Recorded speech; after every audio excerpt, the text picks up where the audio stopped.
सभी को जय मसीह की। परमेश्वर पिता का धन्यवाद हो कि एक बार फिर से प्रभु अपने हुजूरी में लेकर आया। मेरे मसीह में प्रिय भाई बहन, आप सब कैसे हैं? मैं विश्वास करती हूँ कि आप लोग अच्छे हैं। परमेश्वर ने आपको सबको अच्छे से रखा है। आइए आज परमेश्वर के वचन का हम मनन करेंगे और निकाल लेंगे मत्ती रची सुसमाचार 4 अध्याय।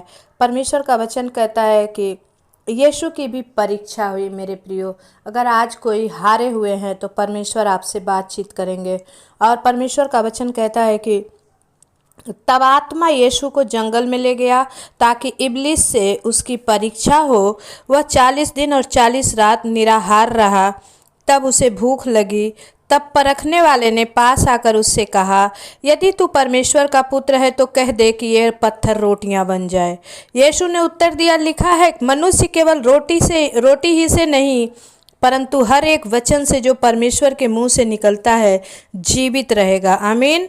तब इब्लिस ने उसे पवित्र नगर में ले गया और मंदिर के कंगूरे पर खड़ा किया और उससे कहा, यदि तू परमेश्वर का पुत्र है तो अपने आप को नीचे गिरा दे, क्योंकि लिखा है, वह तेरे विषय में अपने स्वर्गदूत को आज्ञा देगा और वे तुझे हाथों हाथ उठा लेंगे। हालेलुया। कहीं ऐसा ना हो कि तेरे पाँव में पत्थर से ठेस लगे। यीशु ने उससे कहा, यह भी लिखा है, तू प्रभु पर अपने परमेश्वर की परीक्षा ना कर। फिर इब्लिस उसे एक बहुत ऊंचे पहाड़ पर ले गया और सारे जगत के राज्य और उसका वैभव दिखाकर उससे कहा, यदि तू गिरकर मुझे प्रणाम करो तो मैं यह सब कुछ तुझे दे दूंगा। तब यीशु ने उससे कहा, हे शैतान, दूर हो जा, क्योंकि लिखा है, तू प्रभु अपने परमेश्वर को प्रणाम कर और केवल उसी की उपासना कर। तब शैतान उसके पास से चला गया और देखो, स्वर्गदूत आकर उसकी सेवा करने लगे। हालेलुया। परमेश्वर का धन्यवाद हो। परमेश्वर इस सुंदर वचन से आप सबसे बातचीत कर रहा है। मेरे प्रियो, परमेश्वर का वचन कहता है कि जब हम प्रभु की उपस्थिति में रहते हैं और जब परमेश्वर के पास रहते हैं और जब हमारे जीवन में परीक्षाएं आती हैं तो हम सब क्या होते हैं कि टूट जाते हैं। लेकिन मेरे प्रिय भाई बहनों, आपको टूटने की ज़रूरत नहीं है, आपको हारने की ज़रूरत नहीं है, क्योंकि परीक्षा तो परमेश्वर ने भी दी थी। हमें और आपको भी परीक्षा देनी पड़ेगी। और परमेश्वर का वचन कहता है कि जो सच्चाई से बना रहेगा, ईमानदारी से, वो लालच नहीं करेगा, वो लोभ नहीं करेगा। अगर परमेश्वर लोभ करता कि मुझे पूरे संसार का वैभव मिल रहा है, लेकिन उन्होंने लोभ नहीं किया। उन्होंने कहा, परमेश्वर ने कहा, यह भी लिखा है, तू अपने प्रभु परमेश्वर की परीक्षा ना कर। मेरे भाई बहन, बहुत सारे लोग जब दुख और तकलीफ़ों में पड़ते हैं, बोलते हैं, परमेश्वर तू जिंदा है तो मुझे बचा ले, तू ऐसा कर, तू ऐसा कर। लेकिन ऐसा नहीं कहना चाहिए। मेरे प्रियो, परमेश्वर को यही बात बोलनी चाहिए कि हे पिता परमेश्वर, आपके वचन के अनुसार मेरे जीवन में हो। और प्रभु, आपका वचन कहता है कि सारी बातें मिलकर भलाई को उत्पन्न करती हैं, तो परमेश्वर मेरे जीवन में इस काम को लेकर भी भलाई हो। मेरे प्रियो, एक बार ऐसे कोई बीमार पड़ा और बीमारी के बावजूद वो प्रभु को नहीं जानता था और बीमारी के बावजूद उसका पति उससे परमेश्वर से प्रार्थना करता था कि प्रभु, मेरी पत्नी विश्वास नहीं करती है,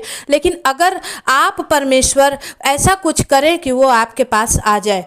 और वो बीमार पड़ी तो पति को दुखी होना चाहिए, लेकिन पति दुखी नहीं हुआ।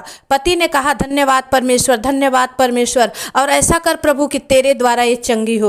और ऐसा कुछ हुआ, डॉक्टर भी हार गए। और तब उस पत्नी ने अपने मुंह से कहा, जो परमेश्वर को नहीं मानती थी, कि आप मेरे लिए प्रार्थना करिए, आप अपने प्रभु को बोलिए मुझे चंगा कर दे। वो चंगा कर देंगे तो मैं भी प्रभु को मानूंगी। आमीन, हालेलुया। कुछ कुछ परमेश्वर की महिमा के लिए होता है मेरे प्रियो। और जब उस भाई ने अपने पत्नी के लिए प्रार्थना किया तो परमेश्वर ने उसी समय उसके जीवन को बचा लिया। आमीन।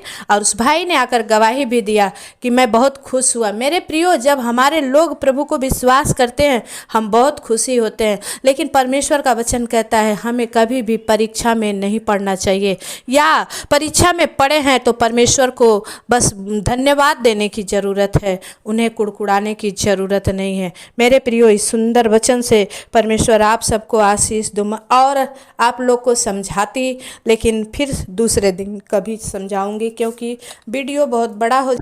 और कोई देखना नहीं चाहता। आइए हम अपनी आंखों को बंद करेंगे, प्रार्थना में जाएंगे। सर्वशक्तिमान सेनाओं के यहोवा, राजाओं के राजा, प्रभुओं के प्रभु, आप महान हैं यहोवा, सर्वशक्तिमान सच्चा और जिंदा परमेश्वर हैं प्रभु जी। आपके जैसा कोई नहीं है परमेश्वर। प्रभु मैं आपके चरणों में आती हूँ, इस समय को प्रभु आपके हाथ में देती हूँ। इस रात की प्रार्थना में परमेश्वर अपने बाल बच्चों को अपने भला चंगा रखा है, उसके लिए thank you master, thank you Jesus. खोरिया लादा बाला शिंदरिया पवित्र आत्मा प्रभु, ओ रिया बाबा बाबा संदा खाला रबा बाबा बाबा जीसस प्रभु, right now touch you master in the mighty name of Jesus. पवित्र आत्मा अपने एक एक बच्चों के जीवन में काम कर परमेश्वर। जितने भाई बहन कमेंट करके प्रभु अपने परिवारों के लिए दुआ मांग रहे हैं, खुदा यीशु मसीह के नाम से उनके परिवार में बड़ी शांति, बड़ा चैन, बड़ी बेदारी उतरने पाए परमेश्वर पिता। आप दया करें स्वामी। मैं आपके चरणों में विनती करती हूँ प्रभु, आपका नाम हर एक के जीवन में ऊंचा होने पाए प्रभु, और तेरी सामर्थ्य के द्वारा ये भाई बहन चंगे हो जाए खुदा।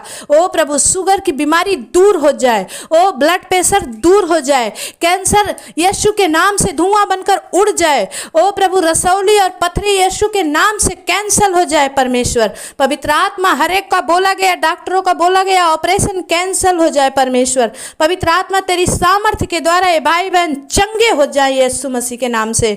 मैं विनती करती हूँ मेरे सेनाओं के यहोवा, शुगर, ओ प्रभु जी थायराइड, ओ प्रभु जी यूरिक एसिड, माइग्रेन, सर्वाइकल, यीशु के नाम से शरीर छोड़े और बाहर जाए in the mighty name of Jesus. खोरिया लदा बाला चिंदरिया प्रभु जी, ओ रिया बाबा बा शंदरा बाबा बाबा। पवित्र आत्मा आपने बाल बच्चों के जीवन में आप नया काम करे प्रभु, और अपनी उपस्थिति इन्हें दे पिता परमेश्वर। इनके जीवन से आपकी महिमा हो स्वामी। ओ प्रभु जी हम जितनी बार मिले उतनी बार आपको धन्यवाद दे स्वामी, क्योंकि आप सेनाओं के यहोवा हमारा ऊंचा गढ़ हो। हाँ प्रभु शैतान हमें परखता है, लेकिन प्रभु तू परीक्षा में स्थिर रख राजा। हर एक के जीवन में प्रभु जी तू नया काम कर, और मेरे पिता परमेश्वर जितने भाई बहन सुन रहे हैं इन सब के जीवन में प्रभु तेरी बड़ी आशीष ठहर जाए in the mighty name of Jesus. खोरिया लदा बालस सिंदरिया प्रभु जी, ओ राजा मैं तेरे चरणों में विनती करती हूँ प्रभु, अपने इन बाल बच्चों के जीवन में बड़ी आशीष होने दे। धन्यवाद करती हूँ स्वामी, आपने कर दिया, मैं विश्वास करती हूँ। पवित्र आत्मा आपकी महिमा करती हूँ यीशु मसीह के नाम से इस विनती और प्रार्थना को मांगती हूँ। दया से सुनिए, उसे पूरा करिए, आमीन। मेरे भाई बहन आप जितने चाहते हैं कि मैं आप लोगों के लिए उपास होकर और आपके परिवारजनों के नाम लेकर मैं प्रार्थना करूं, तो आप प्लीज़ लाइक कीजिए, इस चैनल को सब्सक्राइब कीजिए, और ज़रूर से कमेंट भेजिए कि शुक्रवार के दिन उपास में होकर मैं आप लोगों के लिए दुआ कर सकूं। सभी को जय मसीह की।